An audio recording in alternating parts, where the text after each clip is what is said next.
Sayaka had accepted the invitation, partly from curiosity about what such a dinner might reveal, and partly because she realized she wanted to see James in a context that was separate from their office hierarchy. The restaurant he chose was modest but thoughtful, the kind of place that suggested careful consideration of budget constraints, while still demonstrating respect for the occasion. The conversation they shared that evening was unlike any they had experienced during their original relationship or their current professional arrangement. James spoke with complete honesty about the period following his termination from his previous job, describing the gradual recognition of how profoundly he had misunderstood both Emma's intentions and his own motivations. He had spent months, he told her, reviewing their relationship and trying to understand what had driven him to abandon something stable and meaningful for something that had proven to be neither. The analysis he offered was unflinching in its self-criticism and comprehensive in its acknowledgement of the pain he had caused. He apologized, Sayaka explained to me, but not in the way people usually apologize when they want something. He apologized like someone who had finally understood what he had done, and wanted me to know that he understood it. More significantly, James had used that dinner to express something that Sayaka had not expected to hear: his recognition that working for her, despite the circumstances that had made it necessary, had given him the opportunity to observe her professional capabilities and personal strength in ways that their romantic relationship had never allowed. He said that he had never really seen me clearly when we were together, she continued, that he had understood me as someone who enhanced his life, rather than someone who had her own complete and impressive life. This observation had forced Sayaka to confront questions about their original relationship that she had not previously considered. Had James's betrayal been the result of his failure to recognize her value? Or had it reflected her own failure to insist that her value be properly recognized? Had she contributed to the dynamic that made his departure possible by accepting a supporting role in their relationship, rather than demanding equal partnership?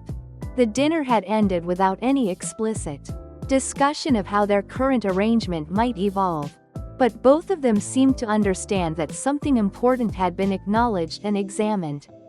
They returned to work the following Monday with the same professional hierarchy intact. But the psychological landscape of their relationship had shifted in ways that were subtle but unmistakable. Sayaka began to notice that her satisfaction with their current dynamic was evolving into something more complex. The daily exercise of authority over James was no longer purely vindictive. It had become something closer to mentorship, a process of helping him rebuild his professional capabilities, while demonstrating the kind of leadership that she had developed during their time apart. I realized, she told me, that I wasn't just punishing him anymore. I was teaching him things he needed to learn. This recognition created new complications for both of them. If their current arrangement was educational rather than purely punitive, what would happen when James had learned whatever lessons Sayaka believed he needed to learn? If their relationship was becoming mentorship rather than revenge, what form would it take when the mentorship was complete? More troubling still was Sayaka's growing awareness that her own feelings toward James were undergoing transformation. The anger that had sustained her through months of planning and execution was gradually being replaced by something more complex. Not forgiveness, exactly, but a kind of recognition that people could change in ways that made their previous behavior less definitive of their character.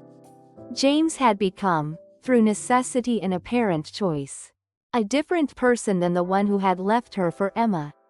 Whether this transformation was permanent or simply adaptive remained to be seen, but Sayaka could not deny that the evidence of change was comprehensive and sustained. The question I face every day, she said, is what to do with someone who appears to have learned from their mistakes and genuinely wants to make amends. The practical implications of this question were staggering. Sayaka had the power to continue their current arrangement indefinitely, maintaining James in a state of professional dependence that guaranteed her complete control over his life. Alternatively, she could begin to grant him greater autonomy and responsibility, gradually transitioning their relationship towards something more equitable. But both options carried risks that she had not fully considered when she originally designed her revenge. Maintaining their current dynamic might eventually breed resentment or stagnation, while granting James greater independence might allow him to eventually move beyond her influence entirely. What I think I'm realizing, she continued, is that perfect revenge might be impossible to sustain, because it requires you to remain connected to the person who hurt you. 6 weeks after our second conversation, I received an unexpected email from Sayaka.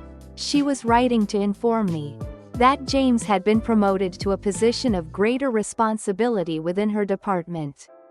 A development that represented the first significant modification of their power dynamic since he had joined the company. The promotion, she explained, had been based on his consistent performance and growing expertise in areas that were valuable to their organization. But it also reflected her recognition that their current arrangement had served its purpose and was ready to evolve into something more sustainable and less psychologically demanding for both of them. I discovered, she wrote, that holding someone in a position of complete dependence requires more emotional energy than I was prepared to invest permanently. The new arrangement gave James greater autonomy in his daily work, while maintaining Sayaka's authority over major decisions and strategic direction. It was a compromise that acknowledged his competence while preserving her ultimate control. But it was also a step toward what might eventually become a more conventional professional relationship. More significantly, the email revealed that Sayaka and James had begun spending time together outside of work, not as romantic partners, but as people who were gradually learning to navigate a friendship built on shared history and mutual understanding of each other's capabilities and flaws. We are not the same people we were 3 years ago, she wrote. The question now is whether the people we have become can build something better than what we had before. The final update I received from Sayaka came nearly a year after our original conversation in the Okayama Café. She wrote to tell me that she and James had decided to pursue a romantic relationship, but one that was structured very differently from their original partnership. The new relationship was built on foundations that their previous connection had lacked: mutual respect, clear communication about expectations and boundaries, and genuine appreciation for each other's individual achievements and capabilities. James's experience of professional dependence had taught him to value Sayaka's support and guidance, while Sayaka's experience of wielding power had confirmed her own strength and competence. What we have now, she wrote, is not a restoration of what we lost, but something entirely new, built with materials we didn't have access to 3 years ago. The psychological journey from betrayal through revenge to this unexpected form of reconciliation had taken nearly 4 years and had required both of them to develop capacities they had not previously possessed. Sayaka had learned to wield power responsibly rather than vindictively, while James had learned to appreciate partnership rather than simply seeking personal advantage. Their current relationship, she explained, was characterized by a level of honesty and mutual accountability that their original connection had never achieved. The extreme circumstances of their reunion had created opportunities for growth and understanding that conventional courtship rarely provides.